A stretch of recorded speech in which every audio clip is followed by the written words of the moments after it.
teacher of economics and today I am going to teach you important topic of the food security in India। हम लोग बात करने वाले हैं India के अंदर फूड सिक्योरिटी सिस्टम।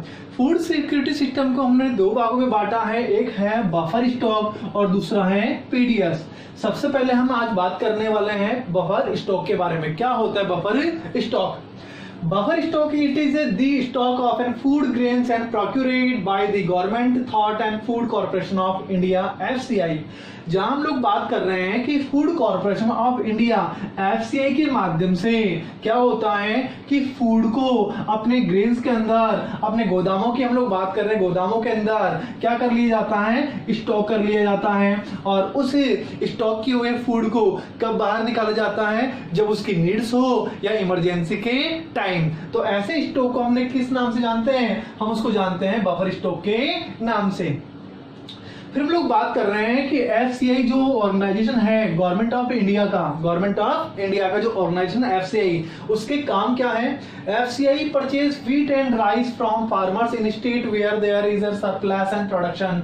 हम लोग बात कर रहे हैं कि एफसीआई के माध्यम से सरप्लस प्रोडक्शन की हम लोग बात कर रहे हैं। ऐसे स्टेट जहां पर गेहूं की पैदावार या राइस की पैदावार ज्यादा होती है, वहां फार्मर से वो खरीद लिया जाता है। क्या खरीद लिया जाता है? Wheat and rice.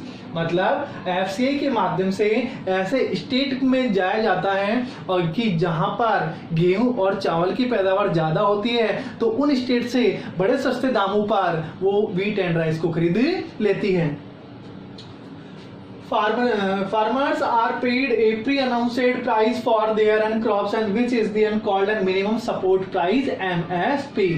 उसके बाद होता क्या है कि एफसीआई के माध्यम से पहले ही फार्मर्स को प्री अनाउंस्ड कर दिया जाता है कि आप जो भी खेती करने वाले हो, जो भी क्रॉप आप करने वाले हो, उसका मिनिमम सपोर्ट प्राइस, मतलब पहले ही किसानों को पता लग जाता है कि यदि मैं राइस की खेती करने वाला हूं तो इतना तो मुझे पेमेंट मिलेगा ही मिलेगा। यदि मैंने वीट की या राइस की या अदर क्रॉप की हमने बात की, तो उनका पहले ही फिक्स हो जाता है कि मुझे इतने दाम पर तो गवर्नमेंट खरीद ही लेगी। तो मिनिमम सपोर्ट प्राइस इसे कहते हैं।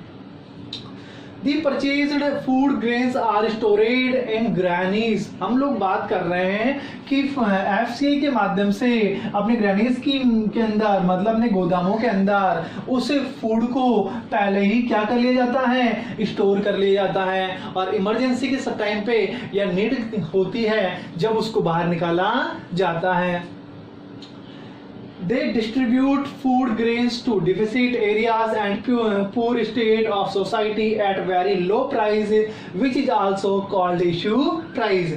फिर हम लोग बात कर रहे हैं कि ऐसे फूड को गवर्नमेंट इकट्ठा कर लेती है और इकट्ठा करने के बाद में उसको डिस्ट्रीब्यूट करती है। किसको? फूड को।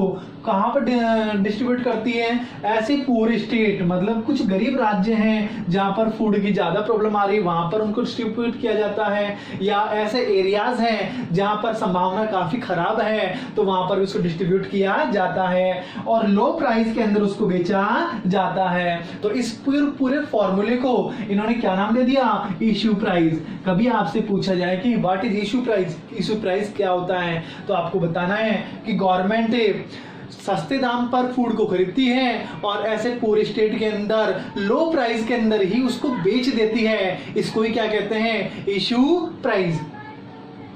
Most of the food grains are in storage for emergency like and foods and shortage in adverse and weather and condition।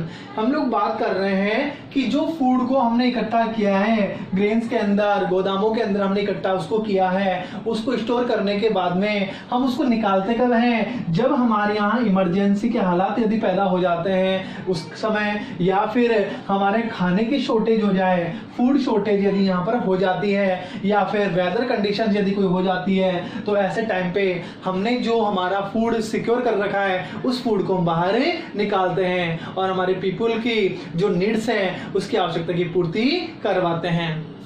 Thank you for watching this video.